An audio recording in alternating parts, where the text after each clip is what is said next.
Hi guys, तो this is a BLED third year assignment और ये LM का है। लॉजिको मैथमेटिक्स आपका एक सब्जेक्ट होता है मैथ्स में।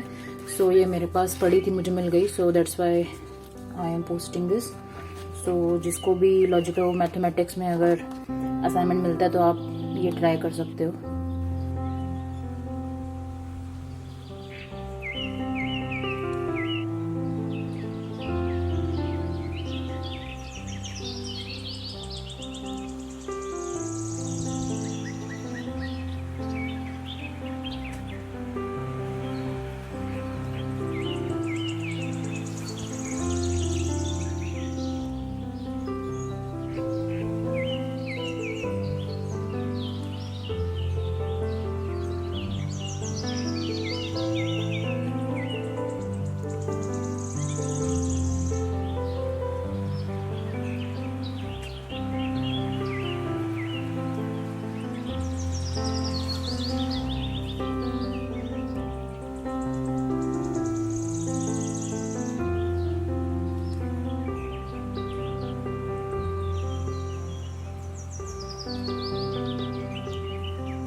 सो जो आपको असाइनमेंट्स वगैरह मिलेंगे ऑनवर्ड्स सेकेंड ईयर, मतलब थर्ड और फोर्थ ईयर के जो असाइनमेंट होते हैं वो बेसिकली ऐसे होंगे जिसमें आपको फील्ड वर्क करना पड़ता है। सो इस असाइनमेंट के लिए मैंने वर्कशीट्स बनाई थी।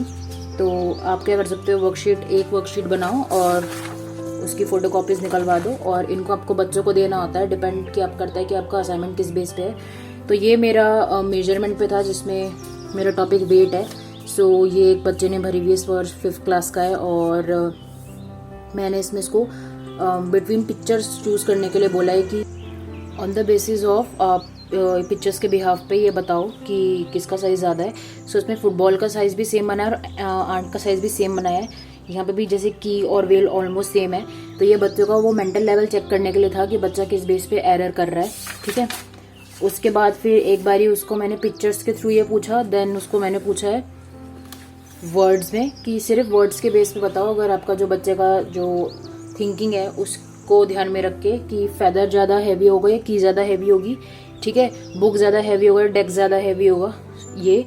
देन उसको फिर कन्वर्जन पूछा गया कि उसको पता होना चाहिए कि मिलीग्राम, ग्राम और केजी में क्या डिफरेंस है। देन मतलब एक बारी conversion higher to lower side था, फिर लोअर टू हायर साइड था। देन आपका क्वेश्चन आ गया कि कन्वर्जन का ही एक नेक्स्ट लेवल, एक लेवल अप करके और सेम यही फिर उसको एज अ प्रॉब्लम डाला हुआ है क्वेश्चन में और लास्ट में भी सेम ऐसी क्वेश्चन हैं, ठीक है। सो ये मैंने बच्चों को दिया था। तो इसमें आपको बच्चे की हेल्प नहीं करनी है अनटिल अनलेस वो कुछ क्वेश्चन में डाउट है उसको। और ये जैसे ये इसने इतना कर लिया बट वो ये नहीं कर पाया, बाकी फिर ऐसे ही सभी बच्चों ने भरा था अपना अपना, तो कुछ थोड़ा बहुत समझ पाए।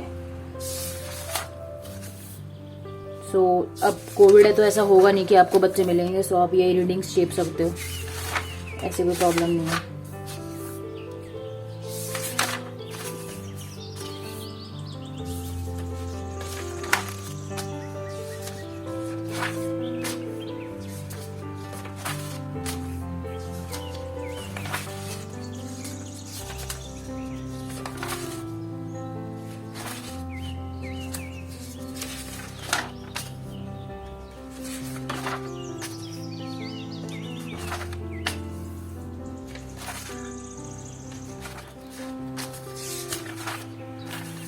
सो इसमें मैंने 12 वर्कशीट्स बनवाई थी और उसके बाद में आप एनालिसिस डालते हो। सो एक इसमें आप कॉमन एरर डालोगे कि जो ऐसा एरर जो सभी बच्चों ने करा होगा कि या तो कोई एक पर्टिकुलर क्वेश्चन जो सभी बच्चे अटैम्प्ट नहीं कर पाए या फिर गलत अटैम्प्ट करा तो उसका रीज़न क्या है और कौन सा क्वेश्चन पे उन्होंने कौन सा एरर डाला जो हमने पहले एक्सप्लेन करा था, जैसे कॉम्प्रिहेंशन एरर।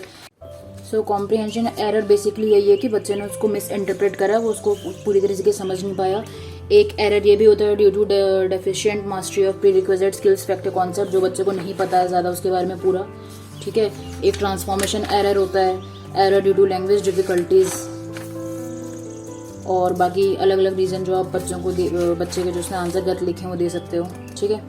सो ये फिर जो बच्चे को शीट्स दी थी एनालिसिस उसके बेसिस पे, एनालिसिस 1, एनालिसिस 2, एनालिसिस 3 वगैरह।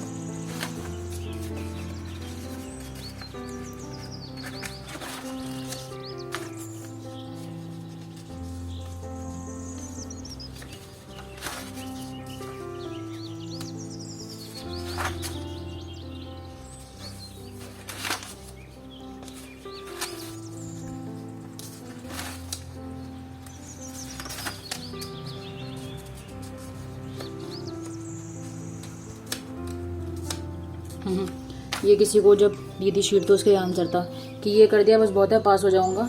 तो देन आई सेड कि पास फेल तो कर ही नहीं रहे, बस खुद के लिए कि आपको आता है या नहीं। तो ही रिप्लाइड दीदी अब नहीं होगा, ले लो आप, क्योंकि उसका खेलने का मन था शायद, तो इसलिए उसने इग्नोर कर दिया था हमको। जो अलग अलग एरर्स के नाम है इसमें आप देख सकते हो इनमें से, और इनका रीज़न क्या क्या लिखा हुआ है मैंने, तो उससे आपको हेल्प मिल जाएगी। वीडियो पॉज करके आप देख सकते हो।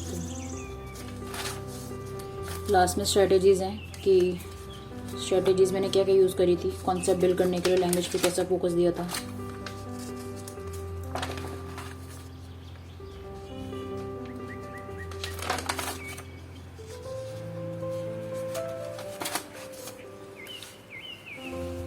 तो ये लेवल्स हैं।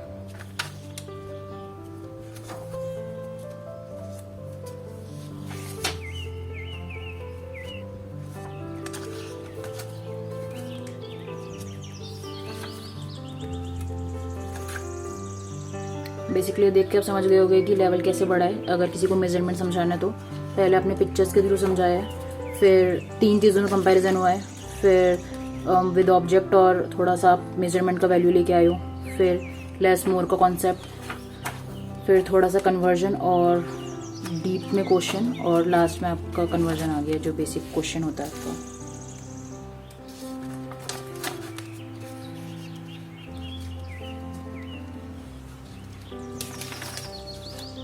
लास्ट में रेफरेंसेस और ये बकवास का ग्रेड।